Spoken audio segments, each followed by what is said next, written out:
اور ریٹائرمنٹ کے بعد قانونی رکاوٹ توڑنے، لاپرواہی برتنے اور مختلف ایونٹس کو غلط بیان کرنے کا معاملہ اسلام آباد ہائی کورٹ میں قمر جاوید باجوہ، فیض حمید اور دیگر کے خلاف اندراج مقدمے کی درخواست پر سماعت۔ قمر جاوید باجوہ کا اسلام آباد ہائی کورٹ میں دائر درخواست پر اعتراض۔ عدالت نے قمر جاوید باجوہ کے اعتراضات کی درخواست پر نوٹس جاری کرتے ہوئے جواب طلب کر لیا ہے۔ چیف جسٹس عامر فاروق نے کیس کی سماعت کی، جانتے ہیں مزید ہمارے نمائندے زمان مغل سے۔ زمان بتائے گا۔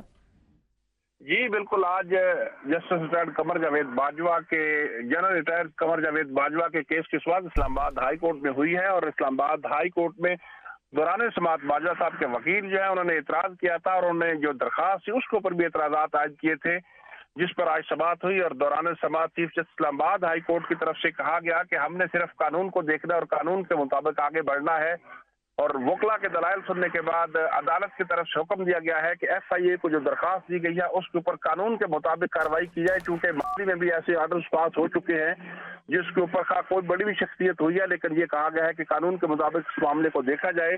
اور عدالت نے ایف آئی اے کو ہدایت کی ہے کہ اس معاملے کو قانون کے مطابق دیکھا جائے، جو اس کے اوپر کارروائی بنتی ہے وہ کی جائے، اور جو تفتیشی ان کو بھی یہ ہدایت کی گئی ہے کہ اس معاملے کو قانون کے مطابق ہی دیکھا جائے، جبکہ دوسری جانب ان کی طرف سے جو باجوہ صاحب کے وکیل کی طرف سے اعتراضات عائد کیے گئے تھے ان پر نوٹس جاری کرتے ہوئے سماعت غیر معینہ مدت تک کے لیے ملتوی کر دی ہے۔ جی صحیح، بہت شکریہ زمان۔